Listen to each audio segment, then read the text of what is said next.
hatinya Bapak Ibu yang telah mendapatkan sinar cahaya nur ilahi yang telah tertanam di dalam rohaninya Bapak Ibu adalah ibarat sebuah cermin, ibarat sebuah kaca. Man nazara fihi tajalla rabbahu. Siapa yang mampu memandang ke dalam cermin itu, ke dalam hatinya, maka nyatalah Allah itu senyata-nyatanya yang wujud pada segala yang ada ini, baik pada diri maupun di luar diri. Maka orang yang telah tajam pandangan rohaninya dengan cahaya nur ilahi, disitulah dia mampu mensuhudkan sehingga alam ini betul-betul hilang dalam pandangan suhud hakikat mata hatinya. Dan pada saat itu pula lah Allah itu yang wujud semata-mata pada segala yang ada ini. Barulah kita mampu mengatakan innallaha ma'ana wa huwa ma'akum aina ma kuntum itu. Allah betul-betul beserta kita. Dia senantiasa menyertai akan kita di mana saja kita berada. Di mana ada kamu, di situ ada aku, kata Allah. Itu maknanya apa? Tidak ada ruang dan tempat, masa dan waktu yang tidak ada Allah. Karena segala ruang, waktu, tempat, masa dan waktu itu Allah yang jadikan. Kalau Allah yang jadikan, maka semua tempat, ruang dan waktu itu tidak lain tempat memandang nyatanya akan kewujudan Allah. Begitulah tajamnya pandangan hati Bapak Ibu itu untuk memandang Allah itu dari segala arah, dari segala tempat, dari segala setiap peristiwa dan kejadian ini. Tidak ada peristiwa dan kejadian yang tidak ada Allah. Karena peristiwa dan kejadian itu tiada lain adalah nyatanya akan diriku, kata Tuhan. Maka pandangan yang tajam mata hatinya, ini yang telah diutarakan, telah diungkapkan oleh para sahabat yang disebut Khulafaur Rasyidin. Sehingga dalam pandangan hati mereka itu tidak ada yang terlintas sesuatu apapun, melainkan yang terpandang dan terlintas itu hanya Allah lah semata-mata. Ini yang dikatakan oleh Abu Bakar As-Siddiq, Umar bin Khattab, Utsman bin Affan, dan Ali bin Abi Thalib. Ma ra'aitu syai'an illa wa ra'aitullahu qablahu. Tidaklah aku memandang dan melihat sesuatu, peristiwa dan kejadian yang terjadi pada diriku, di luar diriku, melainkan aku telah mampu memandang Allah sebelum peristiwa itu. Sebelum kejadian itu, dia telah mampu mensuhudkan Allah lah yang wujud, yang berdiri dengan sendirinya dari setiap peristiwa dan kejadian itu. Lalu apa kata Umar bin Khattab? Ma ra'aitu syai'an illa wa ra'aitullahu ba'dahu. Tidaklah aku melihat satu peristiwa dan kejadian pada diriku dan di luar diriku, dari setiap peristiwa dan kejadian itu, melainkan hatiku telah mampu mensuhudkan memandang Allah setelah peristiwa itu. Jadi sebelum peristiwa terpandang Allah, setelah peristiwa juga terpandang Allah. Tidak ada satu peristiwa sebelum kejadian dan sesudah kejadian, melainkan Allah di situ qiyamuhu binafsihi. Lalu pandangan ini juga diperjelas oleh pandangan Utsman bin Affan. Ma ra'aitu syai'an illa wa ra'aitullahu ma'ahu. Tidaklah aku melihat suatu peristiwa dan kejadian pada diriku dan di luar diriku, sebelum peristiwa, sesudah peristiwa, melainkan pandangan hatiku ini telah mampu memandang Allah beserta peristiwa itu. Inilah yang dibukakan oleh Rasul kepada kita. La tataharrukan zar ila bismillah. Tidak bergerak benda sebesar zarah. Tidak terjadi suatu peristiwa dan kejadian yang lampau sekarang maupun yang akan datang, illa biiznillah. Semua peristiwa itu terjadi bersama kudratnya, bersama iradatnya, bersama Allah. Lalu kesempurnaan pandangan kasabnya Abu Bakar, Umar, dan Utsman ini disempurnakan oleh pandangan kasab Ali bin Abi Thalib. Apa kata beliau? Ma ra'aitu syai'an illa wa ra'aitullahu fi. Tidaklah aku melihat suatu peristiwa dan kejadian, melainkan aku ini mampu memandang Allah di atas segala-galanya. Sebelum peristiwa, setelah peristiwa, beserta peristiwa, di dalam dan di luar peristiwa, melainkan hanyalah Allah semata-mata. Kalaulah hati kita itu telah ainul haq, telah betul-betul mampu memandang akan yang hak itu berdiri dengan sendirinya. Ini yang membuat Bapak Ibu bisa hidup selalu istiqomah berjalan dan meniti di atas jalan petunjuknya. Rupanya tidak ada suatu peristiwa dan kejadian yang kebetulan terjadi pada diri kita maupun di luar diri kita. Ini yang dikatakan cerita Allah. Ini yang disebut namanya sandiwara Allah. Rupanya Allah menguji akan keimanan kita. Apakah kita masih mampu memandang kewujudan Allah? Walaupun Allah itu bertakwil dalam bentuk rupa yang lain, wujud yang berbeda. Bisakah kita mampu memandang Allah itu yang meliputi akan segala yang ada ini, atau tidak? Maka orang yang telah mampu memandang akan kewujudan dan kezahiran Allah itu dalam bentuk rupa yang lain, maka dialah yang mampu menghantarkan amanah rahasia Tuhan itu kembali kepadanya dengan baik, dengan sempurna. Maka sebelum kita mati Bapak Ibu, sebelum ruh itu melepaskan akan cangkangnya ini, maka jaga, pelihara dan selamatkanlah diri kita ini. Menjaga dan menyelamatkan diri. Jangan sampai orang lebih dahulu memandikan kita. Jangan lebih dahulu orang mengapani kita. Jangan sampai lebih dahulu orang menyolatkan akan diri kita. Jangan sampai lebih dahulu orang menguburkan akan diri kita. Sebelum kita dimandikan, sebelum kita dikafankan, sebelum kita disolatkan, dan sebelum kita ini dikuburkan, bagaimana kita ini betul-betul telah khatam mengenal akan Allah itu dengan pengenalan yang sesungguhnya. Biar kita ini terang, lurus, jalan pulang dan kembali kepada Allah. Jadi supaya terang, lurus, jalan pulang dan kembali kita kepada Allah itu, betul-betul kita kenali Allah itu dengan pengenalan yang sempurna. Jangan sebatas mengenal nama tapi tidak mengenal diri yang punya nama. Padahal dikatakan al-ismu wal musamma wahid. Nama dengan diri yang punya nama itu esa. Nama dengan diri yang punya nama itu satu. Tidak pernah berpisah cerai. Apapun yang kita sebut namanya pasti ada wujudnya. Disebut mik, ini wujudnya. Disebut HP, ini wujudnya. Disebut meja, ini wujudnya. Apa yang kita sebut pasti ada wujudnya, pasti ada orangnya. Disebut Allah, mana wujudnya. Begitulah iman yang ainul haq itu. Begitulah iman yang isbatul yakin itu.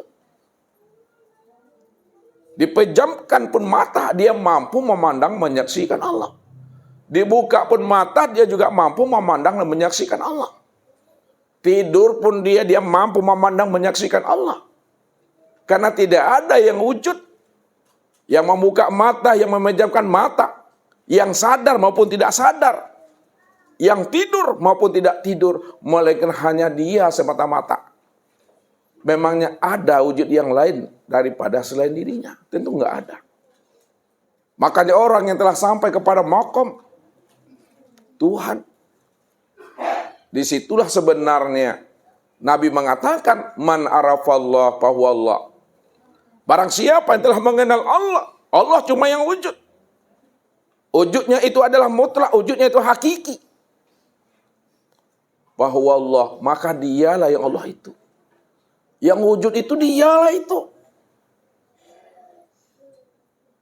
Kalau kita sudah paham yang wujud itu hanya dia.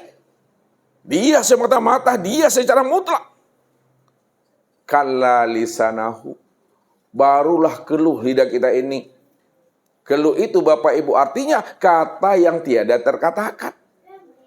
Kata yang tak pernah bisa disebut lagi. Tak bisa dianalisa lagi. Habis seluruh kata-kata. Habis seluruh akal ini. Tidak ada yang bisa diungkapkan. Inilah yang dikatakan hening di dalam keheningan. Diam di dalam paham, paham di dalam keheningan itu. Apa maknanya hening dalam keheningan? Diam di dalam paham. Paham dalam kesadaran. Pahamilah sesadar-sadarnya. Bahwa diri kita inilah sebenarnya yang ainullah itu.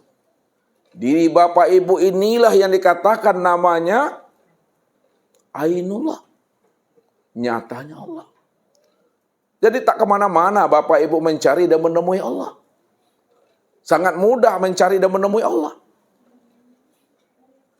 Karena Allah itu betul-betul lebih dekat lagi dengan diri kita. Hidup kita dekat pada diri kita. Maka Allah itu lebih dekat lagi dengan diri Bapak Ibu dibanding dekatnya hidup itu pada diri kita. Kalaulah diri kita ini dekat pada diri kita, Allah itu lebih dekat lagi daripada dekatnya diri kita itu pada diri kita. Karena diri kita itu tiadalah dirinya yang sebenarnya. Cuma karena kita tidak mampu mengenal wujud yang hakiki pada segala yang wujud. Disitulah kita mengatakan kita punya diri. Padahal diri kita itu adalah nyatanya akan wujud dirinya semata-mata. Namun setelah kita paham, setelah kita mengenal akan terbukanya rahasia akan diri kita ini, disitulah tidak ada lagi namanya pengakuan. Itulah yang katakan diam 1000 bahasa itu. Tidak ada yang bisa disebut lagi Bapak Ibu. Tidak ada yang bisa diungkai lagi dengan kata-kata. Kok buleknya lah bisa digolongan mah. Kata Pak Alfian. Kok pica lah bisa dilayangkan. Juga disabui oleh Bapak Ibu. Yang menyabut dengan yang disabut inyo juo itu mah. Yang songgok ku inyo lihat yang songgok yang sebatang tu dari ujung rambut sampai ujung kaki gua inyo tu mah. Pegang di situ Bapak Ibu. Makanya menyaksikan Allah, mengenal Allah, bermusyahadah dengan Allah, bermuwajahah dengan Allah itu bukan kata si A, bukan kata si B. Nih yang di dalam nih, tidak bisa dirubah Bapak Ibu. Lihatlah namanya sahabat Rasul, Bilal bin Rabah Bapak Ibu. Siapa yang kenal dengan Bilal bin Rabah? Setiap ada orang azan disebut apa namanya itu? Bilal. Diletakkan batu besar di dadanya. Lalu apa katanya? Ahad. Ahad. Itu dia. Tak ada yang terpandang pada dirinya dan luar dirinya. Melainkan ahad. Ahad. Ahad. Ahad itu apa artinya itu? Esa. Siapa yang esa? Siapa yang tunggal? Yang esa dan tunggal itu hanyalah Allah semata-mata. Walaupun maut taruhannya. Walaupun nyawanya akan hilang dan lenyap. Tapi Bilal bin Rabah yang telah memiliki iman yang ainul haq, iman yang isbatul yakin, iman yang kamil. Tetap dia mengatakan ahad, ahad, ahad. Ahad. Alif, ha, dan dal. Alif itu maknanya Allah. Ha itu maknanya Muhammad. Dal itu maknanya Adam. Allah, Muhammad, Adam. Allah itu diriku. Muhammad itu wujud diriku, Adam itu rupa aku, ahad. Annahu la ilaha illallah. Bahwasanya aku ini la ilaha illallah. Tidak ada yang wujud pada diriku, pada kulitku, dagingku, uratku, tulangku, hatiku, jantungku, rabu, empedu, buah punggung, ruh dan sirku, illallah, melainkan hanya Allah. Allah yang disebutnya itu, dia telah mengenal diri yang punya nama yang disebutnya. Bukan sebutan Allah yang kosong, Bapak Ibu. Maka inilah yang dipraktekkan oleh baginda Rasul. Mestinya kita mampu mengambil hikmah dan iktibar. Begitu kuatnya Daksur menggenggam pedang yang ada di tangannya untuk menebas Rasulullah Sallallahu Alaihi Wasallam. Hei Muhammad, siapa yang mampu menyelamatkan engkau ya Muhammad dari pedang yang ada di tanganku ini? Apa kata beliau? Tidak ada siapa-siapa yang mampu menyelamatkan aku melainkan Allah. Ketika Rasulullah menyebut kata Allah, Allah yang disebut oleh Rasulullah itu, dia telah mengenal siapa diri yang bernama Allah itu. Siapa yang berkalam itu? Siapa yang memandang itu? Siapa yang berdiri di hadapannya itu? Tidak lain adalah la ilaha illallah. Itulah diri yang berkelima. Itu yang diri yang telah mengenal Allah dan Muhammad sempurna nyata pada dirinya. Allahu ruhun wa Muhammadun jasadun. Ketika Daksur memegang kuat pedangnya itu, pada saat Rasulullah mengatakan kulimah Allah, pada saat itu pula Daksur itu tangannya lemah dan terkulai, Bapak Ibu. Jatuh pedang yang ada di dalam genggaman tangannya. Diambil oleh Rasul. Hei Daksur, siapa yang mampu menyelamatkan engkau dari pedangku ini? Tidak ada ya Rasulullah, melainkan hanya maafmu ya Rasul kepada aku. Dimaafkan oleh Rasul. Setelah dimaafkan oleh Rasul, disitulah Daksur mengatakan asyhadu an la ilaha illallah wa asyhadu anna Muhammad Rasulullah. Bersahadat Daksur itu. Disitulah Nabi memukakan akan rahasia dirinya kepada Daksur. Karena orang yang telah mengenal akan sejati dirinya, yaitu Allah pada dirinya, maka disitulah dia berakhlak dengan akhlaknya Allah. Takhallaku bitakhallaqillah. Berakhlaklah kita dengan akhlaknya Allah. Berbuatlah kita dengan perbuatannya Allah.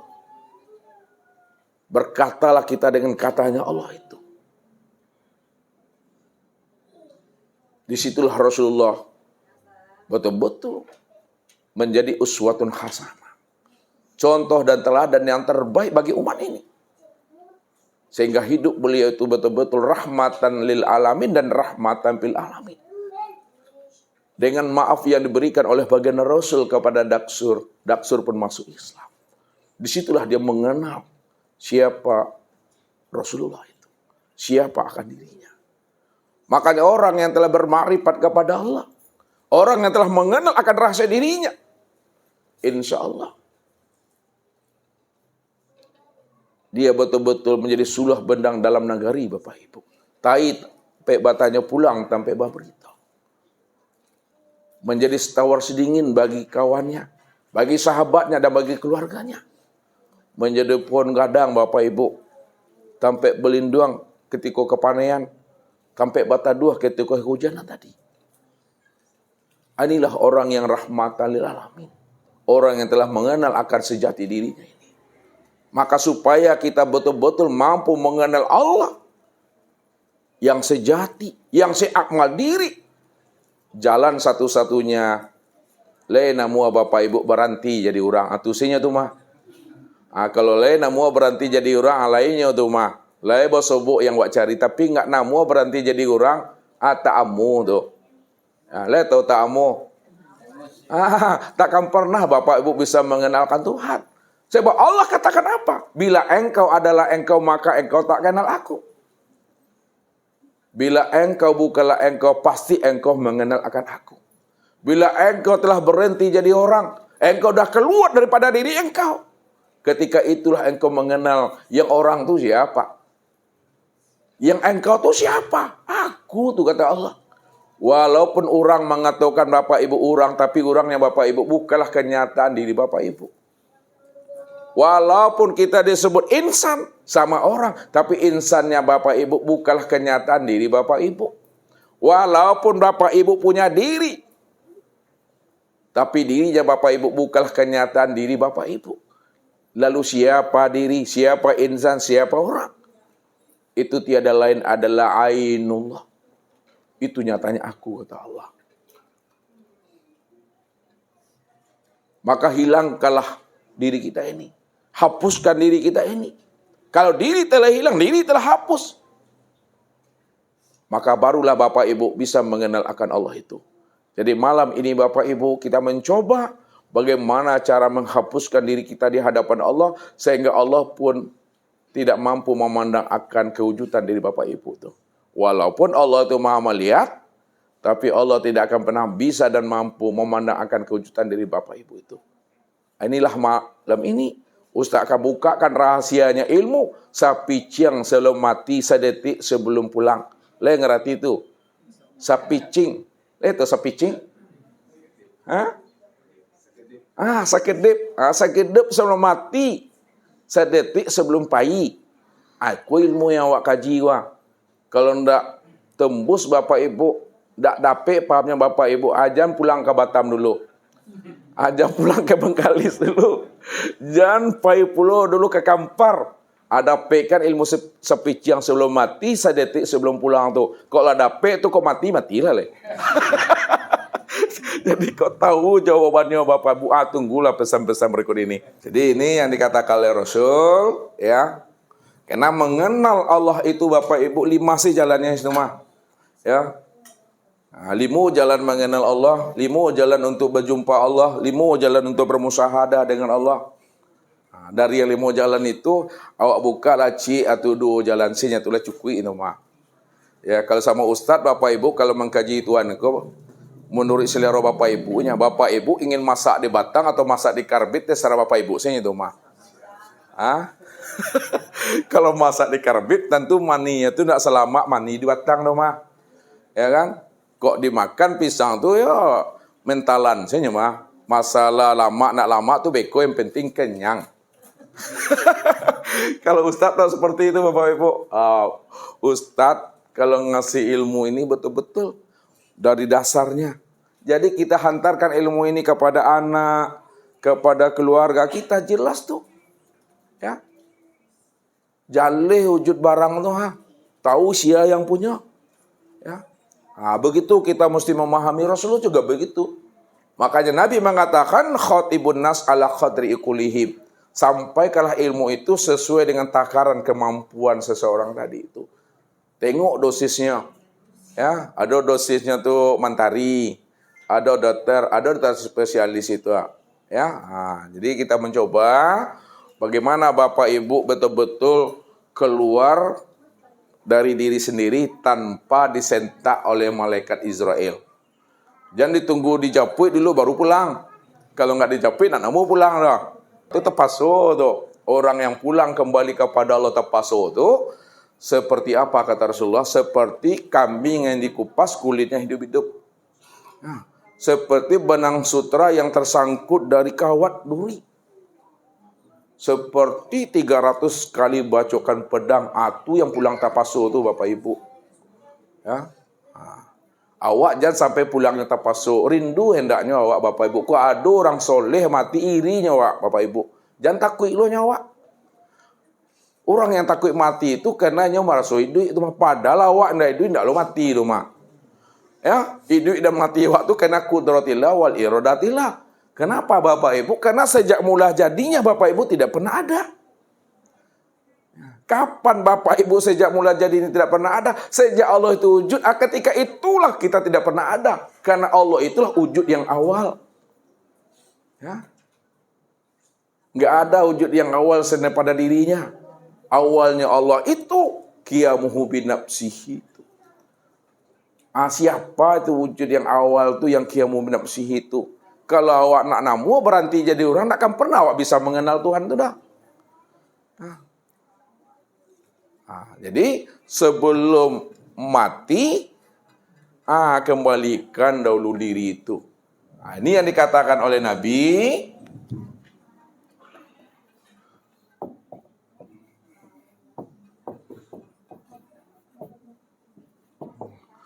Mutu qabla anta mutu.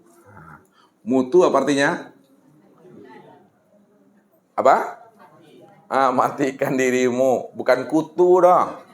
Mutu, matikan dirimu qabla, sebelum anta mutu, sebelum dirimu mati. Matikan dirimu sebelum dirimu mati. Itu maksudnya, matikan diri sebelum ajal datang. Matikan diri sebelum Israel tiba. Matikan diri di dalam hidup. Matikan diri sebelum umur itu habis. Apa maksudnya matikan diri sebelum ajal? Matikan diri sebelum Israel tiba. Matikan diri di dalam hidup. Maksudnya itu, matikanlah rasa keakuan diri yang merasa ada itu.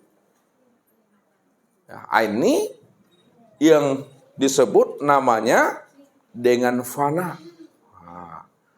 Jadi kalau kita ingin mematikan diri itu bukan dengan akal, bukan dengan pisau, tapi dengan raso, Bapak Ibu. Dengan raso. Raso itu ada dua, Bapak Ibu. Ada raso jasmani, ada rasa rohani. Raso jasmani di mana letaknya mawa? Di tubuh. Ini di tubuh. Kalau makan kue itu di mana letaknya tuh? Di tubuh, di mana letak tuh? Di lidah. Di lidahku. Kalau rasa rohani, di hati. Memandangnya itu, meniliknya itu dengan hati rohani itu. Jadi mencari Tuhan itu dengan rasa. Mencari Tuhan itu dengan rasa. Menengok Tuhan itu dengan Tuhan. Arab tu Rabbi birobi, ma Arab tu Rabbi birobi. Aku kenal Tuhan karena Tuhan. Tidak kenal aku Tuhan kecuali dengan Tuhan. La ya'rifullah illallah. Tak bisa aku kenal Allah kalau bukan kenal Allah. Jadi dengan rasa rohani yang tersimpan, yang tertanam di dalam diri itu yang mesti kita tilik. Ya. Ini yang dikatakan suhudul kasra fil wahda, suhudul wahda fil kasra. Pandang yang banyak tampak yang satu, pandang yang satu tampak yang banyak. Bahwa segala yang banyak, segala yang ada, segala yang wujud, itu nyatanya wujud Allah tuh. Dalam bentuk rupa yang berbeda, dalam bentuk wujud yang lain. Semua bentuk rupa berbeda, wujud yang lain, itulah nyatanya ainullah itu. Itu yang disebut suhudul wahda itu. Yang dikatakan suhudul wahda fil kasra. Pandang yang satu, tampak yang banyak. Itu maknanya bahwa Allah itulah yang wujud dari segala yang ada ini. Maka tidak ada segala yang ada dan segala yang wujud, melainkan hanya Dialah semata-mata di situ. Jadi memandang itu bukan dengan ini, Bapak Ibu. Bukan dengan incik mata. Kalau incik mata kok hanya mampu memandang yang zahir. Tapi memandang yang batin dengan apa mencaliknya, Bapak Ibu? Mencaliknya bukan dengan mata yang zahir, mencaliknya itu dengan mata yang batin. Mata yang batin itu tidak di siku letaknya lah. Mata batin itu di sini, di sini, di sini. Apa? Makanya dikatakan oleh Rasul, al-qalbu kamislil mir'ah man nazara fihi tajalla rabbahu. Hatinya Bapak Ibu itu ibarat cermin. Siapa yang mampu memandang ke dalam cermin hatinya, maka nyatalah Allah itu yang wujud dan segala yang ada ini. Dan segala yang ada ini, inilah nyatanya wujud Allah itu. Memandangnya dengan sini. Maka supaya kita bisa memandangnya, maka keluar kita dari diri kita. Matikan diri kita ini. Mematikan diri itu itu dengan cara rasa mengambilnya Bapak Ibu. Lihat, matikan dirimu sebelum dirimu mati.